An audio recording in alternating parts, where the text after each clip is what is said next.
spend so much of our lives living in our heads that an important part of the meditation is learning how to get back and inhabit your whole body.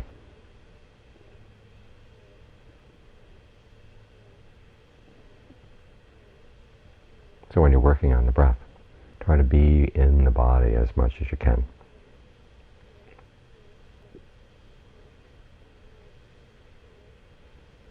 Notice how the breathing feels. Notice when you breathe in, where do you have the sensations that let you know that you're breathing in? They may or may not correspond to your preconceived notions of what the breath is like. But again, you're trying to get away from your preconceived notions.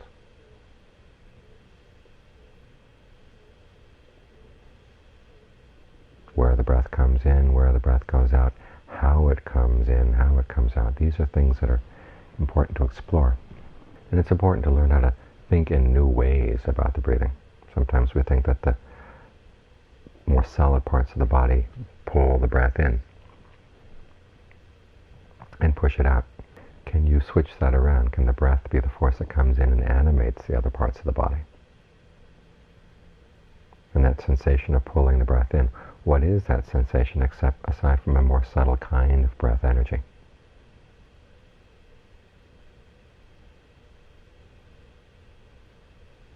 What this means is that you're exploring the breathing both from the physical side and from the mental side. Because the breath is one of those unusual bodily processes that can be automatic and all, but also can be willed, which makes it a very interesting place to explore, to see where the borderline between those two things is.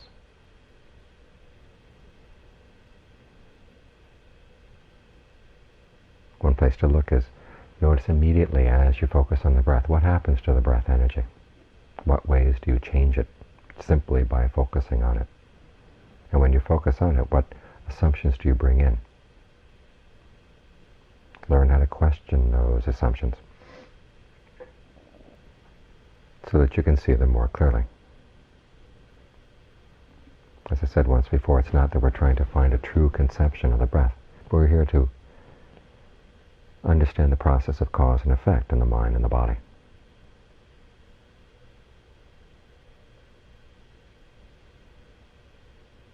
Or in terms of name and form, as the texts call it. But in particular, what do your concepts, what do your mental pictures about the breath do to the breath, do to the sensation of breathing? And the way you hold your body. That's also part of the breath, the process of breathing as well. Which parts of the body do you tend to tense up? Which parts tend to go numb? Which parts tend to disappear?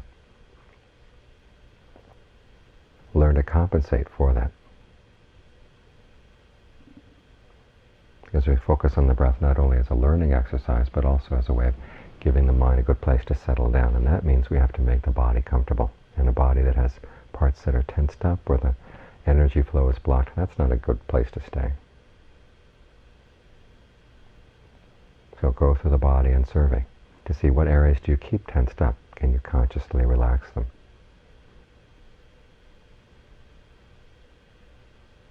One way of doing this is to go through and consciously tense every muscle you can notice. Tense it up and then consciously relax. See what that does. What that tells you about the body that you didn't know before, that you were cutting off from yourself.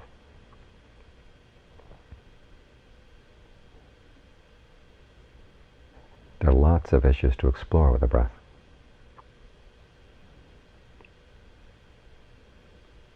And lots of ways of using the breath too. John Lee talks about it as being a medicine. The active ingredient, he says, is the mindfulness, the alertness that you bring to the process. And the breath itself is more of an inactive ingredient. But sometimes the breath itself is what needs to be treated. The way we breathe is stunted or only partial, constricted. And as a result, our whole sense of the body gets lopsided. We're talking today about having a much stronger sense of one side of the body than the other. Well, you can learn to compensate for that, because the parts that are on the other side, if they don't get enough breath energy, tend to suffer.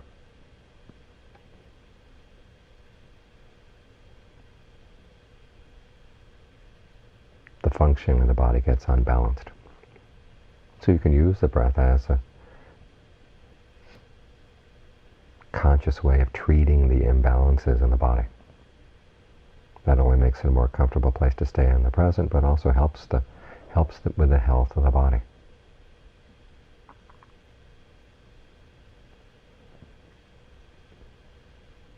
So that every organ in the body gets its fair share of breath energy, its fair share of the circulation.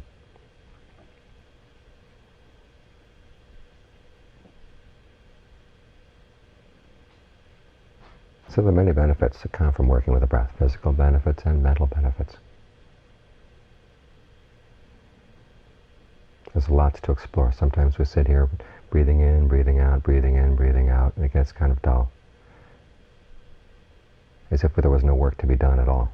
There's plenty of work to be done in terms of balancing things out between body and mind, balancing things out within the body, exploring issues within the mind as they relate to the breath, questioning your concepts and perceptions about the breath, trying to come up with other concepts and perceptions that help the mind settle down with a greater sense of security, a greater sense of ease, a greater sense of well-being, that help the mind settle down for longer and longer periods of time.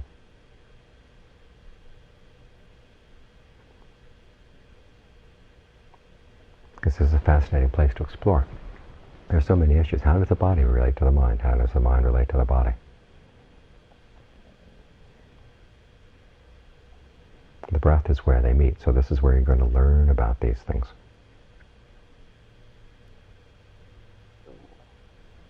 When a particular type of thought comes into the mind, where do you feel it in the breath? Which parts of the body get tensed up? Say, when there's anger, which parts get tensed up when there's fear? That feeling of anxiety in the pit of your stomach, what does that have to do with the way you breathe? How did your breathing bring it on?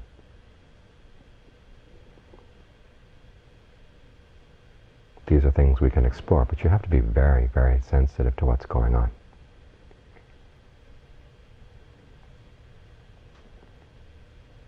Opening up to the sensation of breathing, opening up to the whole process of just being here with the body.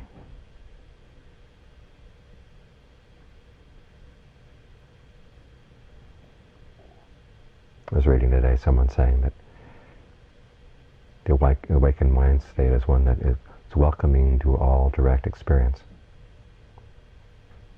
Well, the practice doesn't stop just there with being welcoming. You open up, but then you open up for what purpose? Not simply to accept things, but to learn about them, to learn how to be more and more skillful in how you approach things, get more benefit out of the breath, get more benefit out of being able to sit here for long periods of quietude.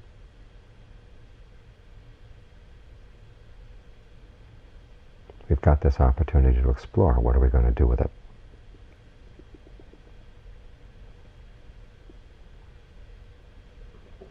If you find the mind settling down and don't know what to do, well, explore this issue of the breath. Exactly what is the breath energy in the body? Which parts of the body are being starved of breath energy? Which parts are doing too much of the work in bringing the breath in and out? When there's pain or the illness in the body, how can your breathing help alleviate it? John Fu once made a comment. How do you think, he said, how do you think those monks go out in the forest and stay for long periods of time without doctors around, without anybody to look after them? So they have to work with the breath. It's a situation like that that forces you to make the most of what little you've got.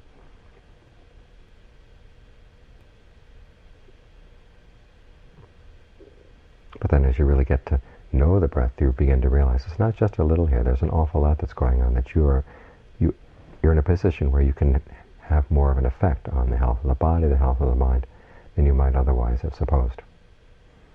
When we live in a place where there's lots of medicine, lots of food, lots of conversation, lots of contact with other people, we start depending on them for our health, and we depend on them for our well-being.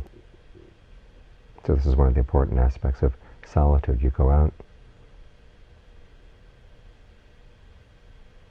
take as little as you can with you, and then make the most of what you've got. Start exploring the potentials within the body. Start exploring the potentials within the mind.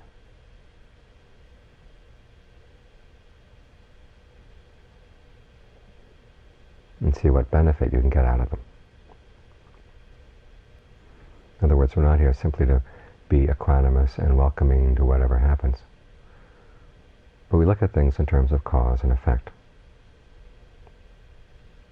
By exploring their potentials, by exploring their uses.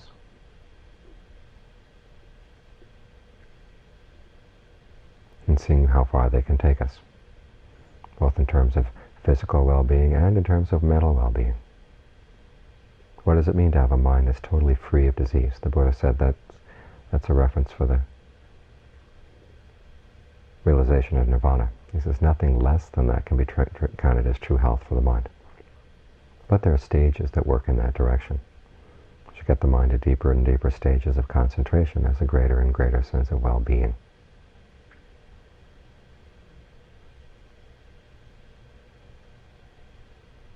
Then you find that that well-being is nourishing. There's a verse in the Dhammapada.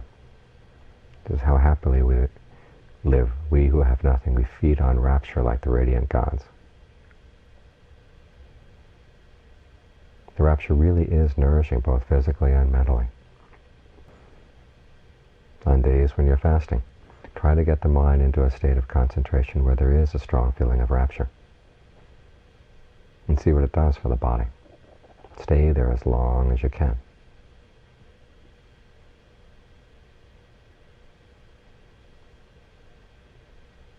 And you find that you can survive and thrive on less food,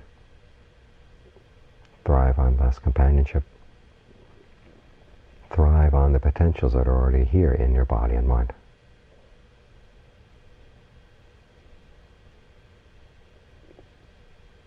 So we open up to our present experience, not simply to learn to stop being neurotic about things, and learning how to accept things as they are. That's simply the first step. I mean, things don't really care whether you accept them or not. They're just going to be the way they are. But if you simply allow them to be the way they are without trying to get any more benefit out of them, you never really learn anything about them. It's like learning about eggs. You can sit and stare at an egg for days after days. You can learn how to accept the egg, learn how to love the egg. You don't understand anything about the egg. If you want to understand the egg, you take it and you put it in a pan. Turn on the heat, see what happens when you put it over low heat, when you stir it, what happens when you put it into water and boil it. And you have something to eat. You've gained knowledge, you've gained nourishment.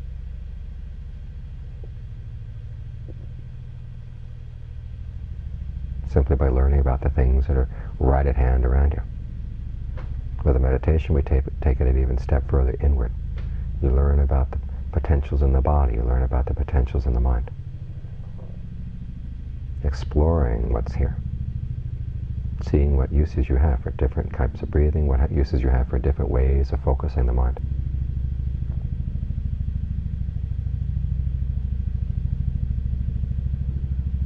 And as your approach gets more and more interested in this process of being skillful, it spreads out to other areas of life as well. How to be more skillful in your dealings with others. How to learn from your mistakes.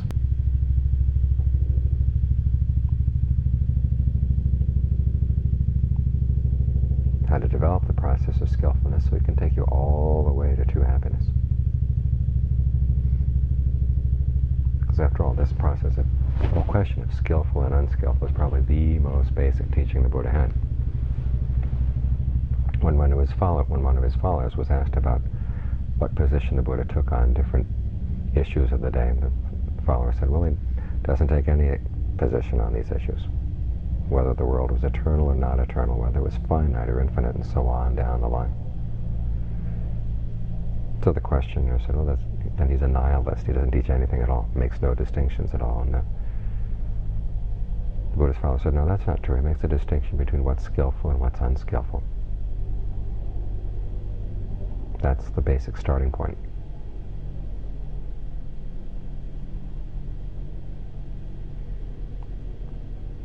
And that means, of course, that we don't simply memorize what the Buddha had to say about what's skillful and unskillful. We try to apply that approach to our lives, the issues in our lives, starting with the simple ones.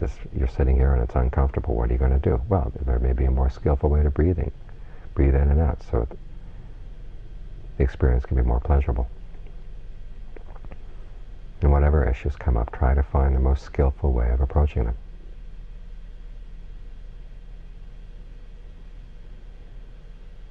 When you learn how to think in that way, you cut through a lot of unnecessary verbiage in the mind.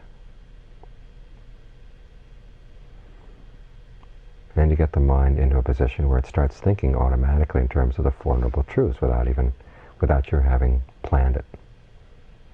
Because the Four Noble Truths come out of this question of what's skillful and what's not.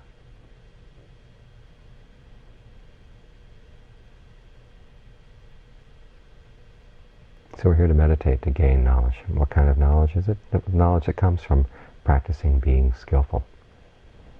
Beginning with how we breathe. Simple things, how we breathe, how we hold the body. How we try to focus the mind in the present moment. How we try to be mindful and alert, which are two of the most basic functions of the mind. We step back and we relearn these things.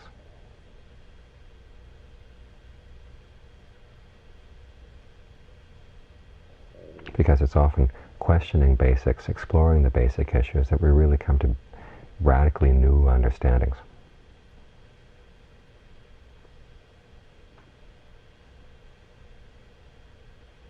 So we sit here day after day after day, simply trying to be with the breath. Once you're with the breath, and learning how to use it skillfully. We do this because it's one of the most basic processes in life, and the more you understand the basic process, the more that reverberates through your understanding of everything else.